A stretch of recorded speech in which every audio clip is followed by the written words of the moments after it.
Magandang hapon mga kaibigan. Tayo ngayon ay nasa lunch break and nais kong gamitin ang kaunting panahon o ilang minuto sa pagsisharing ulit sa inyo. Ngayon po ay kung tayo ay mga Katoliko, alam natin na ngayon ay ikalawang linggo ng Kwaresma or the second week of the Lenten season. At ngayon po ay araw ng Biyernes. And of course, tayo ay tinuturuan ng ating inang simbahan na mag-ayuno, hindi mag-ayuno kundi mag-abstain sa pagkain ng mga karne. So usually this is one of the prominent external practices of Catholics during Lenten season, wherein we are asked by our Holy Mother Church to abstain from eating meat. And I think this kind of regulations is part of the fasting tradition in the church. And there are reasons why the church mandates us to fast and also to abstain from meat. Actually, there's nothing intrinsic about meat. There's nothing wrong about eating meat. The only reason why the church forbids us to eat meat during Fridays of the Lenten season and during Ash Wednesday and Good Friday is part of the disciplinary process, because we are asked by the church to fast, and what is included in fasting is self-denial.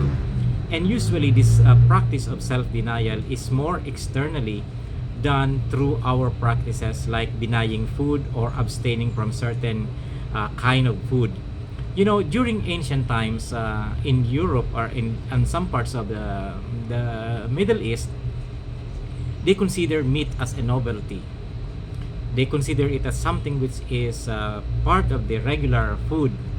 And the church thought that perhaps if we could discipline ourselves by denying ourselves from this kind of pleasure, we could mortify our we can easily mortify our body and to make it more obedient to us as part of the discipline.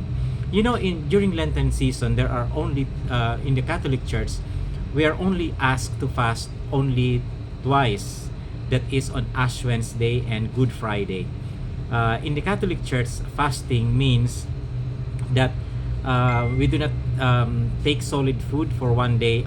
We are only allowed to eat one full meal in a day. And on the Fridays, Ash Wednesday, we are also required to abstain from eating meat. And that is part of the disciplinary process. So napakahalaga po ng pagpa-fasting at pag-aayuno at pag-abstain, sapagkat ito po ay isang uri ng pagsasanay sa atin na tayo ay matame natin ang ating will so that we can submit ourselves to the will of God more easily if we learn to mortify the desires of our flesh. And one way of mortifying the desires of our flesh is by practicing this abstinence and fasting. And you know, these are things that are legislated by the church through canon law. That's why all Catholics, by pain of mortal sin, we are all required to submit to this kind of practice. And the purpose of this is not to enslave us, but the purpose of this is the purpose of this law is to become a sort of a schoolmaster that will teach us into the way of spirituality. Pero kung tayo ay dadako sa tunay na kahulugan ng pagpa-fasting, ang pinakalayunin ng pagpa-fasting ay maisuko natin ang ating mga sarili at ang ating kalooban sa kalooban ng Panginoon. That is the most important thing.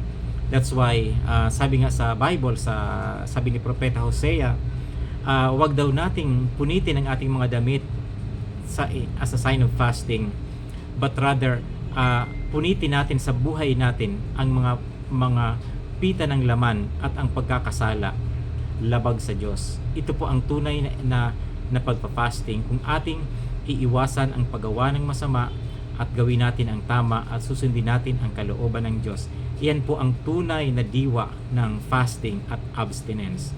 So yung mga pagkain, pag-iwas sa pagkain ng ganyan, ito ay mga external discipline lang. Pero ang tunay na kahulugan po ng objective ng fasting and abstinence is to subject our flesh and body to the will of God, so that we will be disposed spiritually to follow the will of God.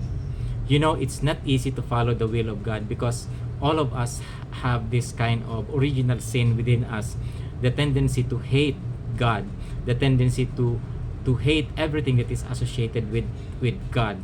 That's why we have to discipline ourselves so that we can achieve this level of spiritual development, and this is very necessary for our salvation.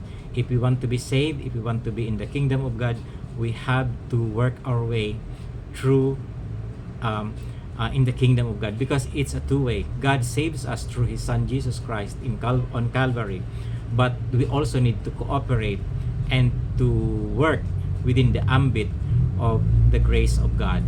So thank you, my friends. I hope that you will have a happy lunchtime, and I hope that I was able to share a little of my thoughts about my convictions. And this is the purpose of this, is not to influence you in any way, but rather to share with you some important spiritual nuggets which can benefit not only Catholics or not only Christians, but all kinds of people who has a good will and who is willing to dialogue with us.